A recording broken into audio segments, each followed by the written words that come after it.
What is this? Food. The only food? It would seem so.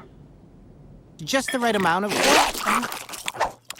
Now I'm thirsty for mist. Well, friends, we find ourselves back here once again discussing Star Trek Lower Decks. We're on the 4th season, episode 4, entitled Something Borrowed, Something Green. Before we crack into it, there will be some spoilers beyond this point. If that's not for you, please consider coming back after you've seen the episode. Now, on with the show. So, as Something Borrowed, Something Green implies, this episode is about Orions, it's about Tendi, it's about weddings, pretty much all the things I surmised from the episode title breakdown video. However, the one thing I was a bit wrong about was the whole involvement of Rutherford and Tendi being forced into a marriage like was shown in the trailer. Now, I wasn't necessarily feeling that was a necessary component here. However, I do feel that will now be played primarily in the Ferengi episode we have in a couple of weeks. So that's my little breakdown on that. But before we get into the main point of this story, we are treated to, at the very beginning, another instance of that weird vessel that's kind of going through and taking out ships, although I think it's abducting the crew. That remains to be seen.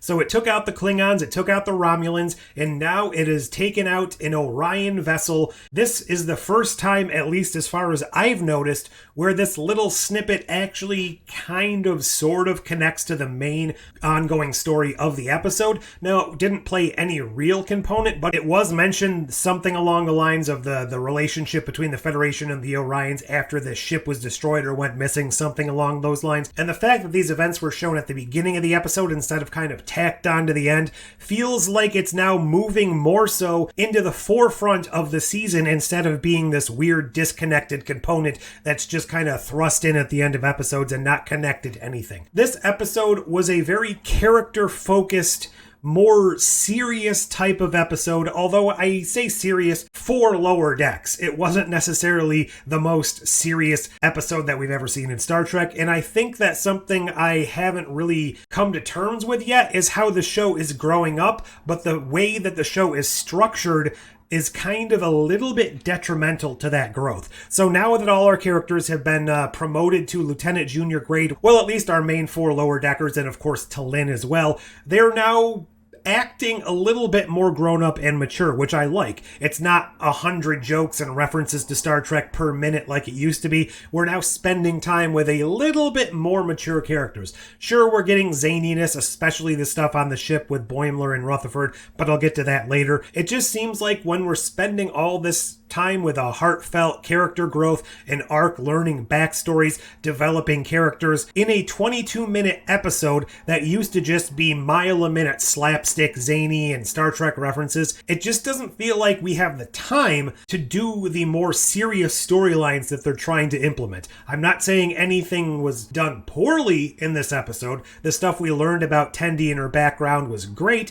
It just feels like had we had the chance to spend more than 15 minutes on that aspect of the story, it would have actually benefited to have a whole half hour dedicated to that. Does that make sense? I don't know. I digress once again. So we deal with the whole backstory of Tendi coming from the Orion planet and her whole reticence to tell all of her friends her backstory. It turns out she came from the 5th largest Orion family and she was the prime of that family, meaning she was this real high up pirate that everybody was thinking was going to do all these great things. Everyone on the planet just kind of bows down to her. These were all things that were kind of referenced and hinted at in the show prior, but it was never really explicitly stated. Now we realize why Tendi had all these little issues with people referring to Orions as only smugglers, only pirates, blah, blah, blah, blah, blah. She wanted a break from that tradition. She wanted to join Starfleet. She was a nerd. She liked science. But in doing so, she sort of kind of abandoned her family. So now that she's called back into this world she doesn't really want to associate with, she has to deal with that whole situation of leaving her family behind, the Orion culture feeling that she's this higher up. It's kind of a Billup situation where she's royalty to the whole Orion system and the Orion way of life, her family being very, very high up, but her sister is getting married, and there's this tradition on the planet apparently where the night before the wedding or something along those lines, there's a ritual kidnapping. So she goes on a quest with Mariner and T'Lyn tagging along to try and rescue her before the wedding. And then we get all of these wacky shenanigans. Although I say that, it's not really that wacky for a Lower Decks episode. It's actually kind of played more seriously, just with more amped up elements, if that makes sense. And I liked all of the characterizations of the Orion world. We haven't seen that much of it in Star Trek, and what we have seen has been fairly blatantly stereotypical, I guess you could say. It hasn't really been a fleshed out culture,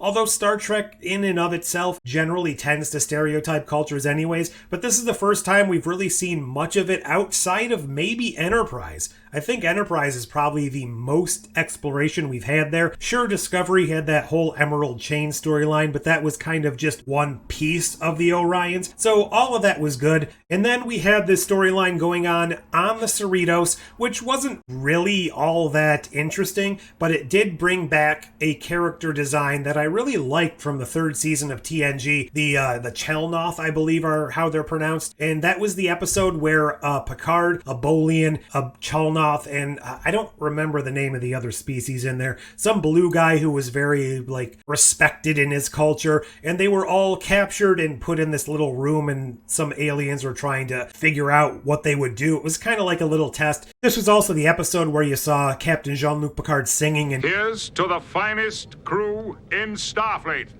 so I liked that episode. It's good to see this design back. I would kind of like to see a brawl between the Klingons, the Chelnoth, and the Nausicaans. They kind of seem like the three Alpha Quadrant warrior races that Star Trek just kind of copied and pasted along the way. But the real crux of that storyline was the Boimler-Rutherford bromance, the Brotherford, I think they were calling it, if I can remember correctly. Obviously, they're now sharing quarters together, but they seem to have a little disagreement over who gets to water their bonsai tree. Everything comes to a head when the Chelnoth character eats the bonsai tree. Most of the fun zaniness here comes from them going to the holodeck and trying to talk through their problems as Mark Twain, although later on they do it as Mozart as well. And I like the whole Mark Twain callback, although the table, when they were in there, I don't know, was this planned? I just couldn't get over the fact that the table that's between them looks like Geordi's visor. Was that intentional, or am I just overthinking everything again? Leave that in the comments down below. Most of the character development for Tendi was definitely appreciated,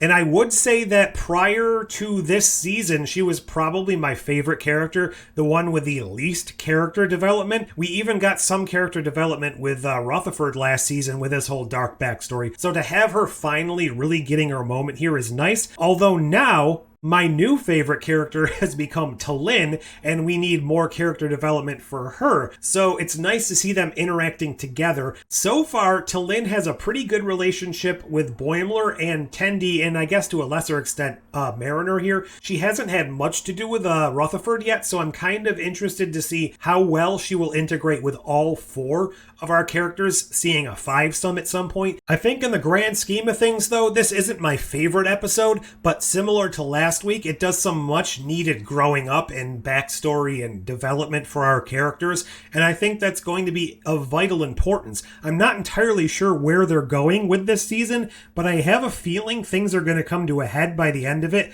and season 5, assuming we get a 5th season, which I'm pretty sure is almost guaranteed at this point, is going to have a big paradigm shift, for lack of a better way of describing it. So I think everything that Lower Decks has been doing over the last few seasons is kind of going to be blown up, and everything's going to change next year. Again, I could be way off the mark, but that's just the way I'm seeing it. Leave all your thoughts down below. Did you like this episode? Are you a fan of Lower Decks overall? Anything you want to say, leave that down there. Like, share, subscribe, do all those fancy YouTube things. But until next time, Ales for everyone!